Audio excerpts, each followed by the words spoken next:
नमस्कार दोस्तों, मैं आनंद केवट एक बार फिर से हाजिर हूँ एक नए वीडियो के साथ में, एक नए चैप्टर के साथ में, जो कि रेलवे एम्प्लॉई के लिए काफ़ी इम्पोर्टेंट होता है, काफ़ी इसका यूज़फुल रहता है। तो HOER के बारे में हम लोग इस वीडियो में चर्चा करेंगे। तो चलिए स्टार्ट करते हैं HOER के बारे में।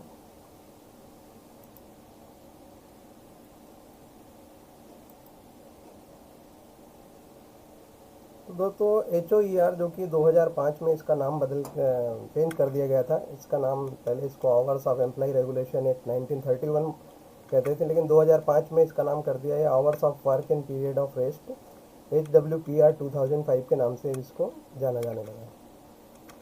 तो चलिए इस एक्ट के बारे में हम लोग समझेंगे, इस रूल्स में क्या क्या दिया हुआ है। तो इसमें दोस्तों डेफिनेशंस दी हुई है, कुछ क्या क्या किस टर्म का क्या डेफिनेशन रहेगा, तो उसके बारे में दिया हुआ है कि आवर्स ऑफ एम्प्लॉयमेंट किसको बोला जाएगा। तो time during which the employ is rostered for duty, जो एम्प्लॉय ड्यूटी पर रोस्टर पर जितने पीरियड के लिए रहता है उसको आवर्स ऑफ एम्प्लॉयमेंट कहा जाता है। इसमें जो है इनेक्शन टाइम मीन्स होता है दोस्तों कि जिस पीरियड में कोई फिजिकल वर्क नहीं करना पड़ता है, मेंटली कुछ अटेंशन नहीं देनी पड़ती है, लेकिन उस समय वर्क प्लेस पे प्रेजेंट रहना एम्प्लॉय के लिए ज़रूरी होता है, उसको बोलता है इन एक्शन टाइम। तो इन एक्शन टाइम जो है इसमें इंक्लूड रहता डज नॉट इंक्लूडेड, इसमें इंक्लूड रहता है, लेकिन जो इंटरवल रहता है बीच का पीरियड का, जिसमें कि आप कुछ अदर वर्क प्लेस छोड़ सकते हो, उसको इंटरवल बोला जाता है। उस इंटरवल पीरियड को इसमें इंक्लूड नहीं किया जाता है। और जो इस पीरियड में आवर्स ऑफ एम्प्लॉयमेंट में जो एम्प्लॉय का घर आने जाने का समय, जो रास्ते में जर्नी का समय है, उसको इंक्लूड नहीं किया जाता, आने जाने का और जाने आने का जो भी। अब ड्यूटी और रोस्टर देख लें, तो ड्यूटी और रोस्टर होते हैं तो दोस्तों एक ऐसा डॉक्यूमेंट होता है जिसमें सभी एम्प्लॉय का एक रोस्टर, एक शेड्यूल बना दिया जाता है कि जिसमें कब रेस्ट रहेगा और कब किस किस ड्यूरेशन ऑफ आवर्स क्या रहेंगे। ये सारी चीज़ें जो डॉक्यूमेंट में रहती है, जो पेपर पे रहती है, उसको बोला जाता है ड्यूटी रोस्टर। पीरियोडिक रेस्ट दोस्तों उसको बोला जाएगा कि सप्ताह में एक बार जिस दिन रेस्ट दिया जाता है उसको बोलते हैं कि पीरियोडिक रेस्ट। हर सप्ताह में एक रेस्ट देना ज़रूरी होता है। और लेकिन इसमें इस रेस्ट के दौरान एम्प्लॉय को अपना हेडक्वार्टर छोड़ने की परमिशन नहीं होती है, उसको हेडक्वार्टर पर प्रेजेंट रहना जरूरी होता है। अगर हेडक्वार्टर छोड़ना है तो उसे परमिशन, उसके लिए प्रियोर परमिशन लेना पड़ता है। इंटरवल और स्प्लिट शिफ्ट, इंटरवल मीन्स जो बीच का पीरियड होता है, एटलीस्ट 5 आवर्स के बीच में एक रेस्ट है, एक इंटरवल देना होता जरूरी होता है। तो इस जो जो पीरियड होता है उसको बोला जाता है इंटरवल। उस पीरियड में वो एम्प्लॉय कुछ भी वर्क प्लेस छोड़ के या ऐसा कुछ भी काम मतलब वर्क प्लेस से हट सकता है उस पीरियड के लिए। तो ये 2 या 3 स्पेल में हो सकता है, और इसमें जो है एम्प्लॉय जो है अपना वर्क प्लेस छोड़ने के लिए फ्री रहता है, पीरियड का कहीं भी यूटिलाइज कर सकता है। पीरियड ऑफ इनेक्शन, इनेक्शन जैसा दोस्तों मैंने बताया है पहले कि जो उस पीरियड में एम्प्लॉय को कोई ड्यूटी परफॉर्म नहीं करनी होती, कोई फिजिकल एक्टिविटी नहीं करनी होती है, और ना ही उसको कोई अटेंशन उसमें मेंटली अटेंशन देना होता है, लेकिन उसके वर्क प्लेस पर अवेलेबल होना ज़रूरी होता है। अब देखते हैं लॉन्ग ऑन किसे बोला जाएगा। तो लॉन्ग ऑन का मतलब होता है दोस्तों कि पीरियड ऑफ ड्यूटी, मतलब ड्यूटी का ऐसा पीरियड जो 8 घंटे से अधिक हो, है ना। In case of intensive workers, जो इंटेंसिव वर्कर्स है उनके लिए अगर 8 घंटे से ज़्यादा का पीरियड ड्यूटी आवर्स है, अगर मतलब पीरियड ऑफ ड्यूटी है, तो उसको लॉन्ग ऑन बोला जाएगा। और जो कंटिन्यूस वर्कर हैं उनके लिए 10 आवर्स का पीरियड से मोर देन 10 आवर्स या ओवर 10 आवर्स, या फिर जो फिर इसेंशियली इंटरमीडिएट है उन लोगों के लिए 12 आवर का, जिससे मोर देन 12 आवर जो पीरियड होता है उसको बोलता है लॉन्ग ऑन पीरियड। अब ये तीनों कैटेगरी क्या होती है उसके बारे में हम लोग चर्चा करेंगे आगे। चलिए आगे बढ़ते हैं। लॉन्ग ऑन के बाद में जाएगा शॉर्ट ऑफ। शॉर्ट ऑफ किसको बोला जाएगा? शॉर्ट ऑफ पीरियड दोस्तों उसको बोला जाता है कि एक ऐसा रेस्ट जो कि अगर 6 आवर्स ड्यूटी रोस्टर है और उसको जो है अगर 12 घंटे से कम का रेस्ट दिया जाता है, खासकर ये इंटेंसिव वर्कर्स के लिए रहेगा। अगर उसका 6 घंटे का रोस्टर है और उसको 12 घंटे से कम का रेस्ट दिया जाता है तो उसको बोला जाता है शॉर्ट ऑफ। और अगर वही अगर मान लो उसका रोस्टर 6 से 8 घंटे का है, 6 घंटे से लेकर 8 घंटे का, तो उस कंडीशन में उसको जो अगर 14 घंटे से कम का अगर रेस्ट होता है तो उसको बोला जाता है शॉर्ट ऑफ। ये तो हो गया इंटेंसिव वर्कर के लिए। अब हम समझते हैं कि जो कंटिन्यूस वर्कर है उसके लिए 10 आवर्स है। अगर 10 घंटे से कम का रेस्ट है तो उसको शॉर्ट ऑफ बोला जाएगा। और तीसरा होता है कि अगर मान लो इसेंशियली इंटरमीडिएट वर्कर है तो उसके लिए ये जो अगर 8 घंटे से कम है तो उसको शॉर्ट ऑफ बोला जाएगा। तो मतलब समझना, ये समझा जाएगा कि 6 आवर है तो 12 से कम, 6 to 8 है तो 14, और अगर कंटिन्यूस वर्कर है तो 10 आवर, और इसेंशियली इंटरमीडिएट है तो 8 आवर्स। तो ये शॉर्ट ऑफ, ये चीज़ें जनरली ऑब्जेक्टिव में पूछी जाती है, तो इसको कभी भी थोड़ा सा इस पर ध्यान रखना चाहिए। Full night in bed. अब फुल नाइट का जो डेफिनेशन है दोस्तों वो है कि 12 रात को 22 बजे से लेकर सुबह के 6 बजे तक, ये जो पूरा 8 घंटे का पीरियड है इसको नाइट आवर्स बोले जाते हैं। तो नाइट ड्यूटी बोला जाएगा, इस पीरियड को नाइट आवर्स बोला जाएगा। और preparatory and complementary work. Preparatory and complementary work मतलब ऐसा है कि जब कोई व्यक्ति ड्यूटी पर जाता है और कुछ से अगर चार्ज लेता है तो उसको अपना पहले प्रिपरेशन करना होता है, और जो चार्ज छोड़ता है उसको चार्ज हैंड ओवर करना होता है। ये जो प्रिपरेशन एंड कॉम्प्लीमेंट्री मतलब आवश्यक है और प्रिपरेशन के लिए, तो इसको जो है बोला जाता है प्रिपरेटरी P&C वर्क। तो P&C work charge handing over taking over के लिए जो यूटिलाइज किया जाता है। तो ये पीरियड जो है सिंगल शिफ्ट में भी अगर मान लो एम्प्लॉई है और उसको वहाँ जाके कुछ पहले ड्यूटी स्टार्ट करने से पहले अपना कुछ प्रिपरेशन करनी है तो उसके लिए भी ये पीरियड माना जाएगा। अब देख लेते हैं कि P&C टाइम अगर मान लो 15 मिनट से कम है तो उसको रोस्टर में मेंशन नहीं किया जा सकता है। 15 मिनट के अंदर उसका प्रिपरेशन अगर कम्प्लीमेंट्री हो जाता है तो उसको रोस्टर में इंक्लूड नहीं किया जाता है। लेकिन अगर यही पीरियड अगर मोर देन 45 या 1 घंटे तक होता है तो इसको अलग से उसको पीरियड ड्यूटी आवर्स में इसको 1 आवर के रूप में इंक्लूड किया जाता है, माना जाता है। सस्टेन अटेंशन का मतलब होता है कि उस पीरियड में आप फिजिकली वर्क नहीं कर रहे हो लेकिन आपको वॉच कर रहे हो, मतलब मेंटली आप इफर्ट लगा रहे हो, तो उसको बोला जाता है सस्टेन अटेंशन। अब समझ लेते हैं क्लासिफिकेशन। अब जो 4 क्लासिफिकेशन है दोस्तों, एम्प्लॉई को 4 कैटेगरी में डिवाइड किया गया है। तो उन्हीं कैटेगरीज के बारे में हम लोग अब देख लेते हैं इसमें कि कौन कौन सी है। तो इंटेंसिव है, कंटिन्यूस है, इसेंशियली इंटरमीडिएट है और एक्सक्लूडेड है। ये 4 कैटेगरीज है जिनके अलग अलग आवर्स दिए हुए हैं, ड्यूटी आवर्स, वीक रेस्ट और ओवर टाइम कैलकुलेशन, ये सारी चीज़ें इन लोगों के लिए अलग अलग दी हुई है। तो चलिए उन लोगों की चर्चा कर लेते हैं। तो एक ऐसा पीरियड है जिसमें कि इनेक्शन और रिलैक्सेशन पीरियड जो है 24 घंटे में 6 घंटे तक रहे। मतलब 24 घंटे में अगर कंटिन्यूस में है तो 6 घंटे उसको अगर मान लो रिलैक्सेशन रहता है तो उस, या फिर 8 घंटे की ड्यूटी में कम से कम 1 घंटा उसको रिलैक्स मिलना चाहिए। अगर ऐसा पीरियड रहता है तो इससे कम पीरियड है तो उसको बोला जाता है कि इंटेंसिव पीरियड। इंटेंसिव कैटेगरी के एम्प्लॉय के लिए ये पीरियड मतलब उसको डिफाइन करने के लिए ये पीरियड एक माना गया है, इसका पैरामीटर्स। तो इसमें कौन लोग आते हैं? सेक्शन कंट्रोलर जो कि कंटिन्यूस को अटेंशन देना पड़ता है, टेलीफोन सिग्नलर, टेलीफोन है, वायरलेस ऑपरेटर, ये लोग, इनको अटेंशन की ज़्यादा ज़रूरत पड़ती है तो इनको इंटेंसिव कैटेगरी में रखा गया है। इसके लिए दोस्तों रोस्टर आवर्स दिया हुआ है कि 48 आवर्स। देखिए रोस्टर आवर्स के लिए ये दिया हुआ है 42 आवर्स का उनको रोस्टर दिया गया है पर डे। 6 घंटे की ड्यूटी रहेगी तो शिफ्ट ड्यूटी 6 आवर के लिए 8 डेज में 42 आवर्स, 7 डेज में 42। और उसके बाद में उसको स्टेचुटरी लिमिट दिया हुआ है 3 घंटे एक्स्ट्रा, मतलब 45 पर वीक का उसको टाइम दिया गया है स्टेचुटरी लिमिट। 6 घंटे उसका ड्यूटी शिफ्ट रहेगी और 30 उसको रेस्ट जो दिया जाएगा, 30 आवर्स का कॉन्सिक्यूटिव आवर्स का रेस्ट उसको दिया जाएगा। तो ये था दोस्तों इंटेंसिव कैटेगरी के लिए। आप कंटिन्यूस में आते हैं तो कंटिन्यूस में उनको माना जाएगा क्योंकि इंटरमीडिएट एसेंशियली ईआई में भी नहीं आते हैं, ना ही इंटेंसिव में आते हैं, ना एक्सक्लूडेड में आते हैं, तो उनको माना जाता है कंटिन्यूस कैटेगरी। तो इसमें कौन कौन लोग स्टाफ आएंगे? जो कि क्लरिकल हो गया staff, loco pilot, goods TT, ये लोग जो होते हैं वो कंटिन्यूस में आते हैं। तो इनके लिए ड्यूटी रोस्टर दिया हुआ है 48 आवर्स का। 48 आवर्स का वीक पर वीक होना चाहिए और 9 घंटे से की शिफ्ट होना चाहिए, शिफ्ट हो सकती है उनकी।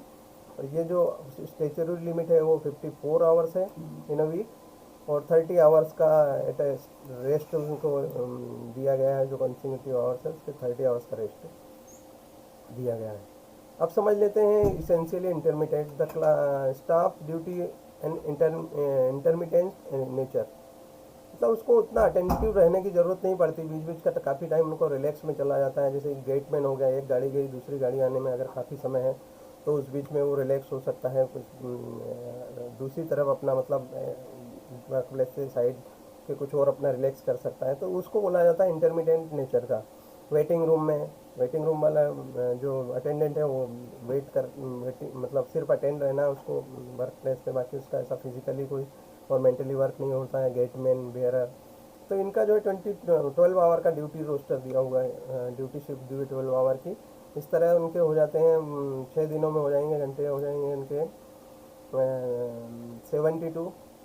और उसके बाद में 75 आवर्स का उनको स्टेचुटरी लिमिट दिया हुआ है, और 12 आवर का जो है उनका शिफ्ट है, और 24 घंटे का उनको रेस्ट दिया जाता है कंटिन्यू।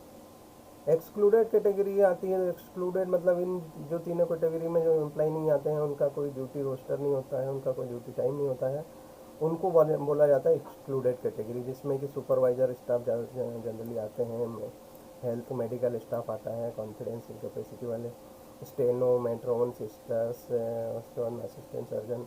इनकी कोई लिमिट नहीं है, स्टेचुटरी लिमिट, रोस्टर लिमिट नहीं है, कोई ड्यूटी शिफ्ट नहीं होती है। और डी क्लास स्टाफ है तो 1 आवर 48 रेस्ट एंड 2 रेस्ट, 24 घंटे के 2 रेस्ट इन 1 फोर्टनाइट। अब समझते हैं हम लोग कि रिमार्क मतलब इसेंशियली इंटरमीडिएट कैटेगरी जो होती है, वर्कर जो होते हैं, उनको अगर मान लो उनका वर्क प्लेस जैसे कोई गेटमैन है, और गेटमैन को जो है उस गेट पे ड्यूटी, और उसके हाफ एन किलोमीटर के अंदर में अगर उसका क्वार्टर नहीं है, उसका रेसिडेंस नहीं है, तो उस कंडीशन में उसको जो है 10 घंटे का ड्यूटी आवर रहेगा, मतलब वीकली 60 आवर्स उसका आवर्स रहेंगे, ड्यूटी आवर्स। और अगर विद इन 0.5 किलोमीटर में उसका रेसिडेंस प्रोवाइड किया गया है, तो उस कंडीशन में उसको 12 घंटे का पर शिफ्ट ड्यूटी रहेगी।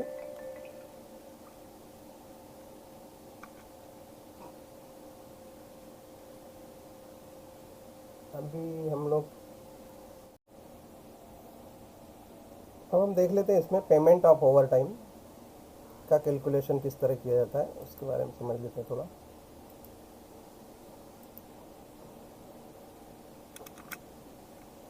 तो ओवर टाइम जो दिया जाता है एम्प्लाई को, वो रोस्टर आवर और स्टेचुटरी आवर टाइम के बीच में जो पीरियड रहता है, roster hours to statutory limit 1/, मतलब 1.5 गुना 1.5 टाइम्स के दिया जाएगा। और उसके बाद जो बियॉन्ड द स्टेचुटरी लिमिट का जो पीरियड रहेगा, उसमें डबल, जस्ट 2 टाइम्स दिया जाता है। और no hours of work, excluded work, जो वर्कर्स एक्सक्लूडेड जो कैटेगरी, उसके लिए कोई आवर ऑफ वर्क जो है कुछ डिफाइन नहीं किया गया है, बट उनको लेकिन रेस्ट का जो प्रोविज़न है वो उसको एक रेस्ट मतलब 48 आवर्स का कॉन्सिक्यूटिव आवर का रेस्ट दिया जाएगा इन ईच मंथ, या फिर एक 24 आवर्स का जो रेस्ट दिया जाएगा ईच फोर्टनाइट में। Special instructions regarding running staff और ट्रेवलिंग स्टाफ जो होता है उनके लिए स्पेशल इंस्ट्रक्शन दिए हुए हैं। तो रनिंग स्टाफ के लिए sign on to sign off duty calculate consider की जाती है, और जो ओवर टाइम पेमेंट होता है वो भी sign on to sign off की ड्यूटी जो होती है, ड्यूरेशन होता है, उसी के आधार पर दिया जाता है। तो sign on to sign off जो है ड्यूटी रहेगी, वो अगर मान लो अगर स्टेशन पे है, होम स्टेशन पे है, और ड्यूटी अगर लेस देन 8 आवर्स है, तो उसको 12 घंटे का मतलब रेस्ट है।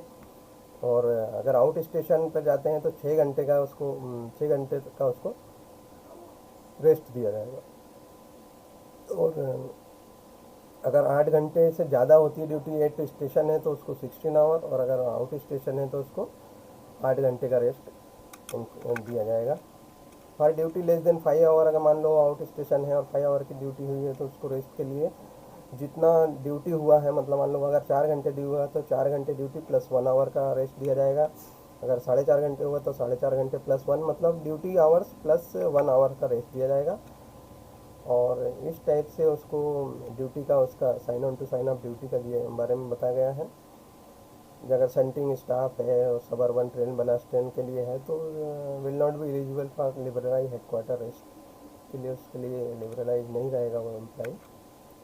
और duty at a stretch, duty at a stretch का मतलब होता है एक ड्यूटी जो कि कंटिन्यूस, मतलब स्ट्रेचेबल ड्यूटी, मतलब इसको ऐसा समझा जाए कि जिसमें फुली अटेंटिव रहना पड़ता है। तो running staff from signing on to sign off ये 11 घंटे से ज़्यादा नहीं होता है। और ड्यूटी एट अ स्ट्रेच मतलब जिस पीरियड में बिल्कुल अटेंटिव रहना ही होता है। It should not ordinarily exceed 9 hours से ज़्यादा नहीं होना चाहिए, मतलब ट्रेन के डिपार्चर से लेके अराइवल तक का जो टाइम होता है उसमें फुली अटेंशन रहना पड़ता है एक रनिंग स्टाफ को। तो उस पीरियड को जो बोला गया है stretch, duty at a stretch, ये 9 आवर्स नहीं, 9 आवर्स से ज़्यादा नहीं होना चाहिए और कंप्लीट ड्यूटी 11 आवर्स। और इसी कंडीशन में है कि दोस्तों अगर मान लो रिलीफ चाहिए तो 10 घंटे से पहले के लिए रिलीफ क्लेम नहीं किया जा सकता रनिंग स्टाफ के लिए। और एक्सेप्शनल सर्कमस्टांसेस अगर रहती है तो उसमें duty at a stretch can be increase up to 12 hours. और ये जो एक्सीजेंसी सर्विस है, जैसे बाढ़, फ्लड आ गया, बाढ़ आ गया, मतलब कहीं लैंडस्लाइड हो गया, इनका ऐसी कंडीशन में जो अगर एक्सट्रीम कंडीशन आ गई तो जो मैक्सिमम लिमिट जो है स्टाफ की रहेगी 125 आवर फोर्टनाइट में रहेगी, कंप्लीट मिलाकर कुल आवर्स। अब समझ लेते हैं stay away from head quarter. अगर मान लो रनिंग स्टाफ हेड क्वार्टर से दूर रहता है तो वो 72 आवर्स तक उसको मैक्सिमम है, 72 आवर्स के भीतर उसको लाना होता है मतलब अपने हेड क्वार्टर में। और continuous night duty for running staff should not limit, 4 दिन से कंटिन्यूस ज़्यादा नाइट ड्यूटी नहीं होना चाहिए अगर चौथी नाइट, लेकिन अगर चौथी नाइट है तो वो टुवर्ड हेड क्वार्टर की तरफ होना चाहिए, न कि वो आउटवर्ड हेड क्वार्टर रहे, वो नहीं होना चाहिए। चौथी नाइट हेड क्वार्टर की तरफ होना चाहिए। As regard of duration of out station rate there will be no change, कोई नहीं रहेगा, जैसा एग्जिस्टिंग रूल्स है उसी के हिसाब से रेस्ट दिया जाएगा। इन कॉल नोटिस पीरियड जो है उसको पार्ट ऑफ रेस्ट माना गया है, हेड क्वार्टर में हो चाहे उसको आउट स्टेशन हो। Periodic rest of 4 hours to 30, 4 घंटे के 30, 4 पीरियोडिक रेस्ट दिए जाएंगे जो कि 30 आवर्स के रहेंगे, जिसमें कि कंप्लीट नाइट रेस्ट मिलना चाहिए एम्प्लॉय को। Duty hours of running staff के ड्यूटी आवर्स मान लेते हैं sign on to sign off, उसकी ड्यूटी जो है 11 घंटे से ज़्यादा नहीं होना चाहिए। अगर मान लो वो ड्यूटी उसकी ऑर्डनरी ड्यूटी ऑफ स्ट्रेच मतलब डिपार्चर से अराइवल अगर 9 घंटे से ज़्यादा होता है तो उस कंडीशन में एम्प्लाई को एडमिनिस्ट्रेशन के द्वारा 2 घंटे पहले इन्फॉर्म कर देना होता है कि आपको जो है ड्यूटी ऑफ स्ट्रेच बढ़ सकते हैं और आपको ज़्यादा ड्यूटी परफॉर्म करनी पड़ सकती है। लेकिन ये sign on to sign off shall not exceed 11 hour से ज़्यादा का ड्यूटी उसकी नहीं होना चाहिए इस कंडीशन में, उसको अगर 2 घंटे पहले भी इन्फॉर्म कर दिया गया तो। लेकिन इसमें एक और कंडीशन दी गई है कि अगर मान लो दोस्तों, अगर मान लो जा रहे हैं और आपका जहाँ पर क्रू चेंजिंग पॉइंट है उससे आपके 11 घंटे होने वाले हैं और वो चेंजिंग पॉइंट आधे घंटे की डिस्टेंस पे है, मतलब विद इन 1 आवर्स की डिस्टेंस पे है, तो उस चेंजिंग पॉइंट तक आपको 12 घंटे के भीतर भीतर अगर कंट्रोलर ले जाना चाहता है तो उसको 12 घंटे के पीरियड के भीतर उसको क्रू चेंजिंग पॉइंट तक जाना पड़ सकता है। इसके लिए बारे में इन्फॉर्म कर दिया जाएगा पहले से और उसको 12 घंटे तक वर्क कराया जा सकता है, लेकिन उससे ज़्यादा नहीं। अब समझ लेते हैं कि loco pilot, mail loco pilot है तो इनका जो लिंक बनाया जाता है तो उसमें जो ड्यूटी आवर्स है उसको 8 घंटे से ज़्यादा नहीं होना चाहिए, जिसमें कि PNC टाइम जो वर्क है वो दिया जाएगा। प्रिपरेशन एंड कॉम्प्लीमेंट्री टाइम जो है वो उसमें इंक्लूड नहीं किया जाएगा विद इन 8 आवर्स में। The above provision of running duty hours and total duty hours shall be applicable to all. ये जो ड्यूटी आवर्स है ये सभी रनिंग स्टाफ पे, चाहे loco pilot, mail, goods, passenger, सभी पे मतलब लागू रहेगी, एप्लीकेबल रहेगी। Subject to exigency of services, headquarter of rest running will be 16 hour का, मतलब अगर एक्सीजेंसी सर्विसेज को छोड़कर, मतलब फ्लैट और आ गया अपना कुछ एक्सीडेंट रियलमेंट हो गया, ऐसी कंडीशन को छोड़कर जो है रनिंग स्टाफ का जो हेडक्वार्टर रेस्पेक्ट रहेगा वो 16 आवर्स रहेगा, उससे कम नहीं होगा, चाहे उसकी इनकमिंग ड्यूटी ट्रिप कितने भी घंटे की हो, वो उसको मतलब irrespective of the duration of the incoming trip रहेगा, वो उसको मतलब ध्यान नहीं रखा जाएगा। और the exigency provision will continue to be the minimum condition. The existing provision of Railway Act 1989 और रेलवे सर्वेंट HOER, जिसको कि hours of work and periodic rest भी बोला जाता है 2005, ये मेंशन रहेगा उसमें to continue to in this योग। In respect of loco pilot shunting के लिए फिक्स रोस्टर बेसिक रहेगा, प्रोविज़न उसके लिए यही रहेंगे। In severe operation exigency like act of God, earthquake, accident, flood operation, तो controller should immediate suitably advise the staff they may have to require to work beyond the limit of prescribed limit से ज़्यादा काम करना पड़ सकता है, तो उसके बारे में उसको कंट्रोलर सुटेबली एडवाइस कर देगा। सब्जेक्ट ऑफ एक्सीजेंसी सर्विसेज को छोड़कर मतलब minimum hours, maximum limit of 125 hours per fortnight रहेगी रनिंग स्टाफ के लिए। और अगर मान लो कोई employee stay away from the headquarter रहता है तो ये जो 12 घंटे से ज़्यादा का पीरियड नहीं होना चाहिए। तो continuous night duty fourth night उसके हेडक्वार्टर के लिए। Duration of no change, duration of rest का जो है there will be no change in existing provision. Call notice include रहेगा हेडक्वार्टर रेस्ट और उसमें फिर स्टेशन रेस्ट में there will be no change in existing periodical rest. जो 30 घंटे का जो रेस्ट रहेगा वो रहेंगे 4, और 22 घंटे के 5 रेस्ट भी दिए जा सकते हैं उसमें, लेकिन नाइट जो है उसको नाइट इन बेड मिलना चाहिए। और जो principle and period of recording purpose of payment of overtime का पेमेंट अलाउंस जो दिया जाता है उसके लिए जो एग्जिस्टिंग गाइडलाइन है उसी के अनुसार रहेगा। और उसके लिए अगर 16 आवर्स का headquarter rest after completing 8 hours of 8 out station. Running staff की ड्यूटी पर अगर हेडक्वार्टर पे है तो 16 घंटे के बाद अवेलेबल रहेगा, और आउट स्टेशन है तो 8 आवर्स के बाद। रेलवे बोर्ड ने एक 17/4/2018 को एक कुछ डायरेक्टिव्स मतलब ऐसे गाइड डिस्प्ले किए थे, लेकिन वो पॉसिटी ऑफ रनिंग स्टाफ की कमी होने के कारण जो डायरेक्टिव्स है उनको जो है अभी के लिए सस्पेंडेड कर दिया गया जब तक कि adequate number of running staff available नहीं हो जाता है, मतलब जो वैकेंसीज है वो फुलफिल नहीं हो जाती, तब तक के लिए उसको फॉर्मेंटेशन डायरेक्टिव को जो है पेंडेंट रखा गया है। जब स्टाफ सफिशिएंट हो जाएगा तो उस कंडीशन में उनको इम्प्लीमेंट किया जाएगा। तो ये था दोस्तों HOER के बारे में, जितना हो सका, जितना मैं इजी वे में समझा सका उस चीज़ को मैंने कोशिश किया समझाने का। मुझे उम्मीद है कि आपको ये इससे कुछ ना कुछ नई चीज़ जानने को मिली होगी। अगर ये वीडियो आपको अच्छी लगती है और आपको इस टाइप की वीडियो पसंद आती है तो प्लीज़ मेरे इस चैनल को, वीडियोस को लाइक करें और अपने जो यारों दोस्तों में इस चीज़ को शेयर करें ताकि उनको भी कुछ नई जानकारी, नया एक रिफ्रेश होते रहें वो भी।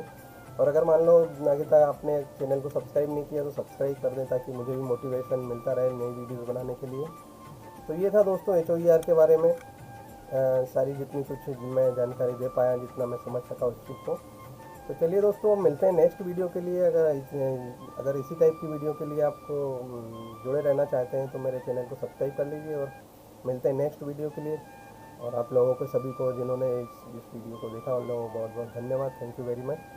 मिलते हैं नेक्स्ट वीडियो के लिए, तब तक के लिए goodbye and take care of yourself.